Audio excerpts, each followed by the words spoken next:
So here's what we're gonna cover today. The who, why, what, and how. Who are millennials, why they got this way, what they want, and how we can maximize what I refer to as our Gen Y ROI. Aaron McDaniel is a world-class speaker and experienced corporate leader who at age 27 became one of the youngest ever to serve as regional vice president at AT&T, a Fortune 10 company. Aaron is a successful business builder, including founding 2 companies that have been acquired, and is an acclaimed author and millennial expert. Millennials are over 80 million strong and are changing the way that we do business. If you fail at something, that's not a good thing, right? In most cases, it's frowned upon. In the Silicon Valley, it is celebrated.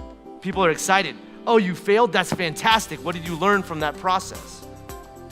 And what happens is it allows people to want to take more calculated risks, right?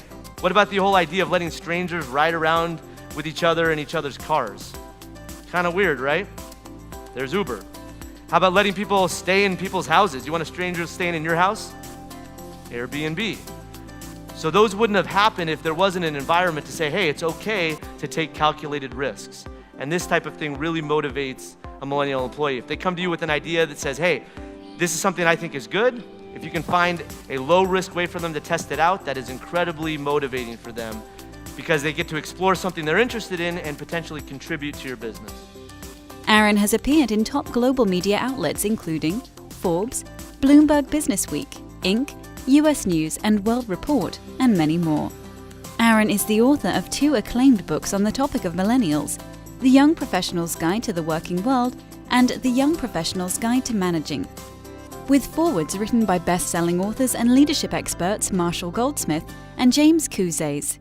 I customize all of my talks to be specific for each of my clients' industries and unique business problems. So as an example, there was a bank, a regional bank that I was consulting with, and they had a normal process where they would touch base with a new customer 3 days, 3 weeks, and 3 months after they opened their account. And they would call them and generally leave a message. How many millennials do you think called them back? Very, very few, right? Who responds to voicemail anymore, right? But simple solutions using technology. How about a text message? Hey, how you liking your new account? Can we help you anyway? It's pretty easy and it's communicated in the way that millennials like to communicate.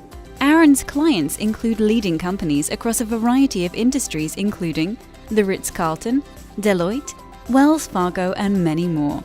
And the advice that I give is practical, can actually be implemented, and will make a change to your business.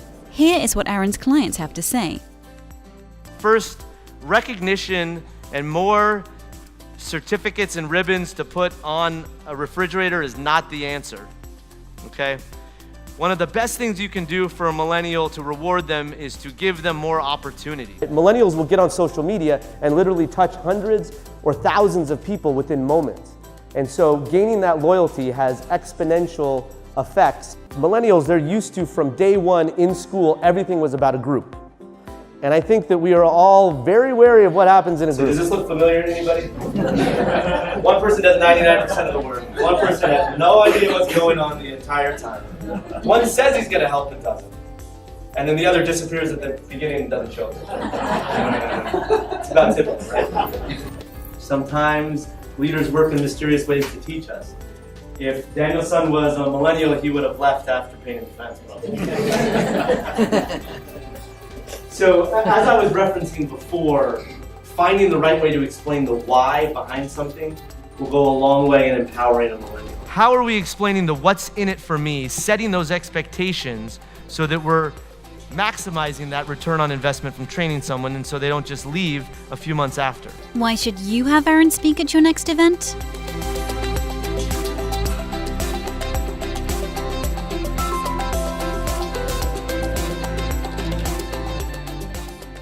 Thank you again. I really appreciate the opportunity. Thank you so much. Thank you. Thank you. Aaron McDaniel. Aaron, thank you so much.